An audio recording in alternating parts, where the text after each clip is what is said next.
Good morning, everybody. Thank you for the welcome. Huge thank you to Jennifer and the Griff team for allowing us to be part of this wonderful stage in what we all know is the fastest growing food and beverage market in the world at the moment. So very exciting to be here and to be a part of it. So we're going to talk a little bit today about the global trends, more importantly the trend lines, not just those things that are here today, but the things that are going to continue into the future. We'll be looking at which of those we see filtering already into the Saudi market, what we should see in the future, but also very importantly, how the Saudi market and the growth here is actually going to impact internationally as well. I've got to do a little bit of a sales pitch while I'm up here, obviously, on the stage. So we're a 360-degree hospitality agency, focusing very much on sort of passionate brands, growing wonderful creative brands, working with some amazing clients. We sort of set our stage to bring people's vision to reality, take away the headache. We have a wonderful team covering master planning, concept development, brand development, market studies. We help people grow through franchising and licensing.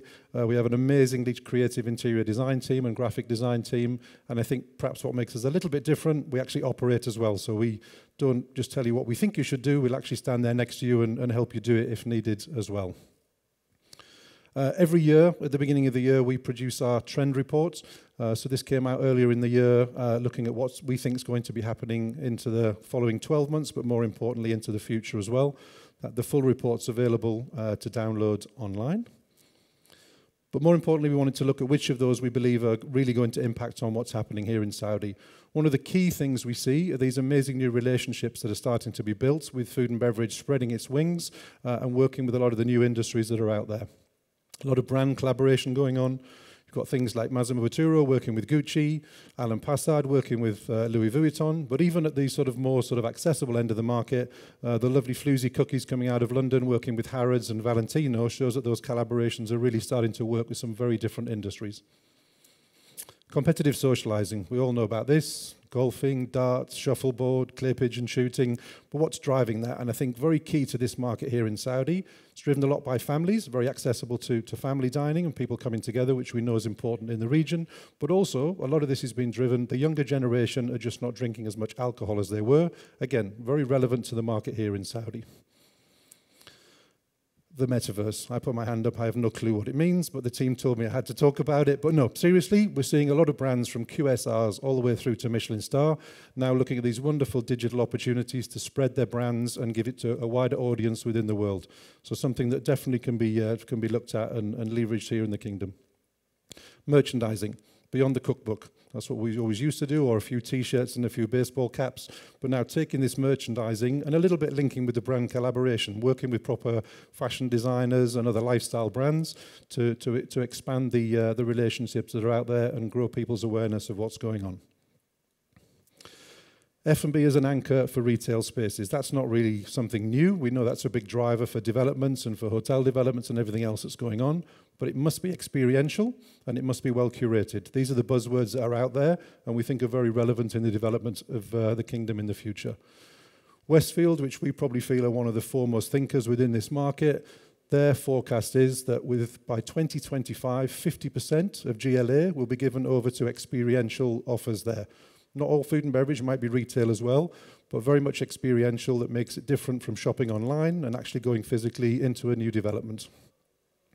We're currently working with the new sort of Expo City development, the old Expo site and the future there. And the target there is 75% of the ground floor GLA will be given over to well-curated experiences. And our particular favourite, the old rise of the food hall. Probably one of the big buzzwords at the moment, but if you look in the States, the original pioneers, there's continued to be a 700% increase over the last decade. We're seeing the same trend in Europe in the last 5 years, and it's now all starting to bubble up here. Obviously, you look at the revamp in Harrods, the first sort of food hall example in the region, Deepa Chica, which we were very excited to be involved in, and then soon to open the Kingdom Centre's Al Mamlaka food hall. I think sort of starts to see that trend and something that will definitely continue to grow across the kingdom. The return to more casual F&B experiences. I'm going to be a little bit controversial here, but are we slightly saturated in the fine dining market in Saudi here at the moment? I think we're hearing that the property market seems to have softened a little bit in the last couple of months. There's some murmurs out there that perhaps, you know, some of the fine dining restaurants are not quite as busy as they were when they first opened, and we know there's a lot more to come. So we're going to talk a little bit about what the reason might be for that and what might happen in the future. And in response to that is there sort of more sort of smart and fine casual concepts that will help bridge some of that gap and make it more accessible to people as the brands start to open up. So we've got a wonderful few mug shots on here, but what we are seeing now is a lot of these wonderful chefs who've worked from fine dining or very upscale backgrounds are now moving into more sort of accessible offers. We've got the wonderful Ollie from Hyde, moving into his Hideaway concept. Kim, formerly of Kimberly Lynn, formerly of Dominic Ansell and Claridge's, now doing her floozy cookies, and also Lily's Cafe in London. The wonderful Tommy from Baron in Beirut, 50 best in the region, now opening his wonderful new time-out concept with A la Grec. And one of our firm favourites, Luis, formerly of Asia de Cuba, who's now opening up his El Takoy concept. So all of these amazing, talented chefs moving into the more casual sector, but still very high quality and still not compromising on anything they do. There's a target in the 2030 vision to double the number of restaurants per capita in Riyadh to 3,000 per million residents. What does that mean? Let's have a quick look at Dubai. Dubai is at 3,700. Not a huge gap. That would seem very feasible to do.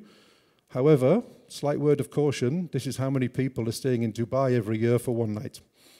If we take out the religious tourists in Saudi, that's the number that's currently coming into here. So this is where we feel some of this disparity is at the moment, and I think working with all the wonderful programs that are going on, how do we continue to bridge that gap and see how we can get more of those tourists coming into all the wonderful projects that are happening in the kingdom. The wonderful next generation, we all know them and love them, TikTok influencing, all those guys born since 1997 and onwards. As we know, they're very vocal, they're very passionate, they have huge beliefs. So it's important that we know what they're looking for, especially in this region. Because if we start to look at some of the stats, 60% of the population is under 30 years of age. So they are the decision makers now, but definitely of the future as we go forward. And there's a huge movement about wellness consciousness within that generation or generations. Probably the most obvious area when we talk about the growth in wellness is the wonderful boom in vegan and plant-based dining, which, you know, interesting to see what's happening globally and how that might influence the region here. So some of the stats there, but huge growth within that particular sector. And if we look at where Saudi's at the moment, less than 1% of the F&B establishments are consciously thinking about health, wellness, and plant-based dining.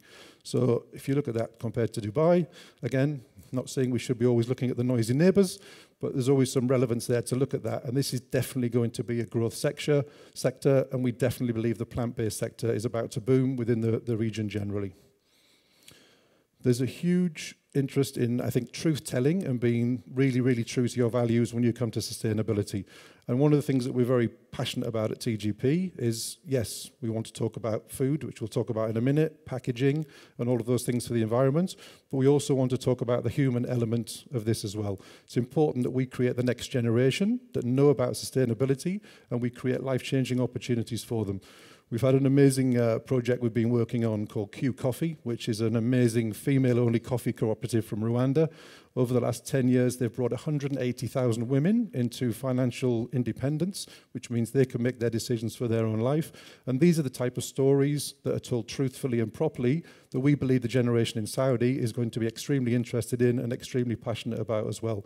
And again, similarly with Al Kabulan, we brought some amazing chefs to the sort of exposure of the world when we brought it to Expo. And again, the feedback on that and the love and the passion for it is definitely there for us all to take note of. Food waste.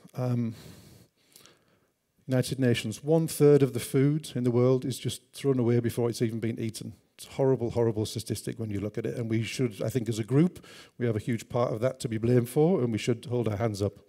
Even more scarily, in the US alone, $408 billion worth of food is thrown away from buffets each year. So I'd like to throw out a challenge to all of us, especially in the hotel industry. Let's eliminate the breakfast buffet. Reduce the food waste, first and foremost. Improve the quality of the food. I haven't seen anything that goes on a buffet that tastes better than when it first came out of the kitchen. Health and wellness. I was on holiday the other week where I watched a young child with a plate piled up like this with some donuts, za'atar croissant, some smoked salmon, a bit of peppered mackerel fillet on there, I think, and some congee. I don't think it tasted very good, but didn't do anything for his health, that's for sure. And let's go back to looking after our customers. Oh, I'd like some of this, it's on the buffet, sir. I'd like some of that, it's on the buffet. So let's get back to proper service that's Piper passionate about. The hotel GMs are going to throw their hands up and say, how can I serve 400 or 500 breakfasts every morning without a buffet? Let's go to the Wolseley in London, where they do it every single day of the week without a buffet in sight. It can be done.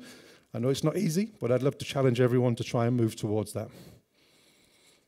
So, really excitingly, what is this fastest growing market in the world going to influence the rest of us globally? We'd like to talk a bit about vocational training. I think we all know we all suffer from finding great quality, well-trained, passionate people in our industry. There's an amazing piece in the vision, 1 million jobs to be created within the tourism industry within Saudi by 2030. If we take the lower end of the percentage of Saudiization, that means we need 300 Saudi professionals in the industry in the next 7 years, 6.5, 7 years, quite a big ask. Biggest concern when the team at Lausanne were asked, our biggest challenge, facing skilled shortage within the hospitality industry. So again, there is some amazing work happening in the kingdom through the people at TDF, the Tourism Development Fund. They're already starting to build out curriculums, mentoring programs to get people into the industry. And what we would sort of ask all of you in this room is if you see the guys at TDF, anything you can do to help to get in with their programs, we would really beg you to get involved in it, because this is an opportunity to show the rest of the world in the kingdom what can be done around vocational training to plug some of those shortest gaps that we have. This wonderful graph here, what does this mean? We've wanted to have a little look about sort of where the world's been going in the different sectors. These graphs here sort of show different sectors and where the growth has been within different parts of the world. And what we have seen when we looked at the more mature markets, such as New York, London, Dubai, there's been a real move towards independent restaurants, especially in the casual sector. Bearing in mind how quickly the market here in Saudi and Riyadh is moving, we think that casual impact is going to come even sooner. And I think what's interesting, if we start to look at the next page, there's already some amazing talent here right under our noses. The wonderful, passionate team at Marble with their amazing smokehouse. If you haven't been, please go. My favourite burger in Riyadh, and the bar's pretty high, but an amazing brisket in there as well. The wonderfully professional focus guys at Camel Step, who've been doing it for a number of years now, and then also Dukna, which we had the pleasure to bring to Expo for our Ramadan project there, and it was the best received restaurant out of the 20-odd restaurants and food offers that we had there. So there's definitely interest in the market, and we think the next wave is going to be these amazing brands going global. Dubai's doing it, we think Riyadh and Saudi is going to be next. So quickly to summarize the key takeaways from today. Big focus on well-curated experiential food and beverage and all the new developments that are coming up. Great growth opportunity in the quality casual dining. No compromise on quality, focusing on great quality food and service, but at a more accessible level. Inbound tourism is going to be the key to make this work. So whether that's from conventions, whether it's people coming on holiday with all the new projects that are happening, but that's going to be the long-term success of our quality dining sector. There's a great growth opportunity in the wellness, consciousness raising, but definitely in the plant-based segment as well. Please, please, please be truthful and transparent in all the sustainable work that you're doing. We know some of the companies are doing some amazing things, but the younger generation want to see that, they want to know it, and they want to trust it. Please, one request from me, let's get rid of those breakfast buffets. Not going to happen overnight, but I'm sure we all know it's the right way to go. As much support as we can possibly give to all the government entities here that are working on this to grow that vocational training. And let's have a look for all that amazing local talent that's already happening, and let's help them go global. Let's spread the message as we go forward. Thank you, and any questions? So we're going to do a little bit of a swap around on stage. So if anyone's got any questions, then feel free to raise your hand, and I will run to you as quickly as possible. Well, not run, but I will come to you as quickly as possible. Okay. Well, we'll go to Jonathan. Sorry, he's in the front. I'll try and get to you in a sec. Thank you ever so much for the presentation. What one piece of advice would you give an inbound restaurant operator looking at Saudi at the moment? I mean, I don't think it's just Saudi-wide. Always finding the best local partner is really important. And that's not, as we all know, it's not the person necessarily with the most cash and the most financial standing.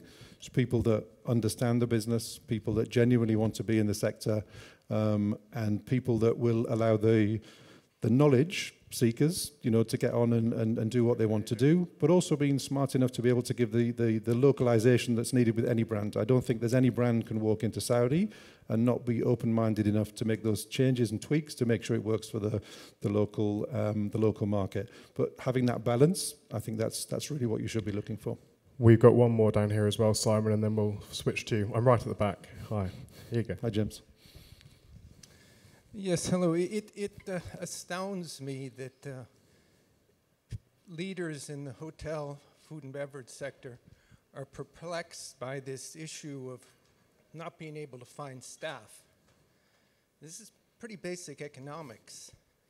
You can't find people to do these jobs because you don't pay them enough, you don't provide a career progression, and you don't provide a long-term career path. That's just basic economics, and every conference I go to, this dilemma of staffing. The answer is very simple.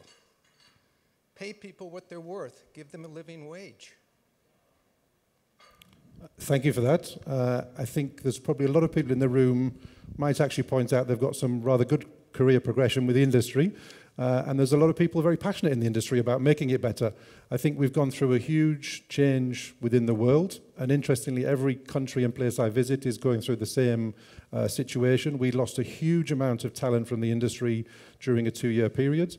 And also to get them to come back in with some life changes that have happened is a challenge for us. I don't think any of us would sit on our laurels and say we are perfect. We are far, far away from being perfect. But I think the broad brush approach that nothing is happening, I don't think is fully true either. However, I'm the first one to put my hands up and say we need to get better as an industry, and we need to do it in a proper structured way. And I do believe vocational training, getting people passionate and believing in what we do, that makes your career path just so much more enjoyable. But thank you for the question. I think that's all for the questions, and we're very happy for you to invite your guest on stage. Thank you. Well, so I was lucky enough to finish there about Saudi homegrown talent. I'm very excited to bring a wonderful, wonderful example of that, even if she sneakily went off to Dubai to start her business first before bringing all her wonderful offers back here to us in Saudi. I'd love to welcome Deem Al-Bassam on the stage, the founder of Independent Group and all those wonderful brands, Somewhere, Salt, Parker's, many more on the horizon. So Deem, if you'd come and join me on stage, it would be wonderful.